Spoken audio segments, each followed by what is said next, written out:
আসসালামু আলাইকুম রহমতুল্লাহ। সম্মানিত দর্শক, জীবনের শেষ নেই কথাটি কেমন? কথাটি কি সত্য? কখনোই সত্য না। যেটার শুরু আছে সেটার শেষ আছে। এই যে আমার হাতে একটা বই দেখতে পাচ্ছেন, কিশোর বিজ্ঞান, জীবনের শেষ নেই। আমাদের সন্তানদেরকে শেখানো হচ্ছে। আজকে আমরা গার্ডিয়ান যারা আছি, কোনো খোঁজখবর রাখি না, আমরা সচেতন না। আমাদের সন্তানদেরকে কি শেখানো হচ্ছে? শিক্ষার নামে নাস্তিকতা শেখানো হচ্ছে। জীবনের শেষ নেই মানে অবশ্যই শেষ আছে। এটাই হচ্ছে আমাদের ঈমান। এই বইয়ের ভিতরে যদি আরও ঢোকে আপনারা চমকে যাবেন। আমাদের সন্তানদেরকে শেখানো হচ্ছে কি দেখুন। আপনারা কি এখানে ডাইনোসর দেখতে পাচ্ছেন? যে ভালোভাবে দেখেন, যে দুইটা ডাইনোসর, আবার এই যে বীজটা, অবশ্যই আপনারা দেখতে পাচ্ছেন। এগুলা আমাদের সন্তানদেরকে কি শেখানো হচ্ছে জানেন? যে পৃথিবীতে মানুষ বসবাস করার আগে ডাইনোসররা বসবাস করত। কোরআন হাদিস কি বলে?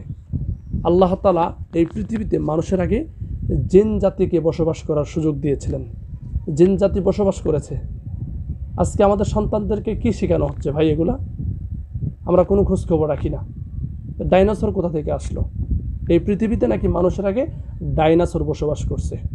কোরআন হাদিস বলে পৃথিবীতে মানুষের আগে জিন জাতি বসবাস করত। জিন জাতি কারা? তারা আমাদের মতো ঘর সংসার করে, মাঠে হাট বাজারে কাজকর্ম করে। তারা হচ্ছে আমাদের দৃষ্টির অন্তরালে, আমরা তাদেরকে দেখি না। আল্লাহ তাআলা জিন এবং ইনসানের হিসাব নেবেন। আজকে আমাদের সন্তানদেরকে কী শেখানো হচ্ছে? জীবনের শেষ নেই। ছোট থেকে আমাদের সন্তানদের মগজ ধুলাই করা হচ্ছে, কিন্তু আমরা কোনো খোঁজখবর রাখি না। অবশ্যই আমরা গার্ডিয়ান যারা আছে, আমাদের সচেতন হতে হবে। আমাদের সন্তানদেরকে শিক্ষার নামে কী শেখানো হচ্ছে? এমন একটা সময় আসবে, আপনার সন্তান আপনাকে মরলে মাটিও দিবে না, জীব জানোয়ারের মতো ফেলে রাখবে। এর জন্য সচেতন হন, সাবধান।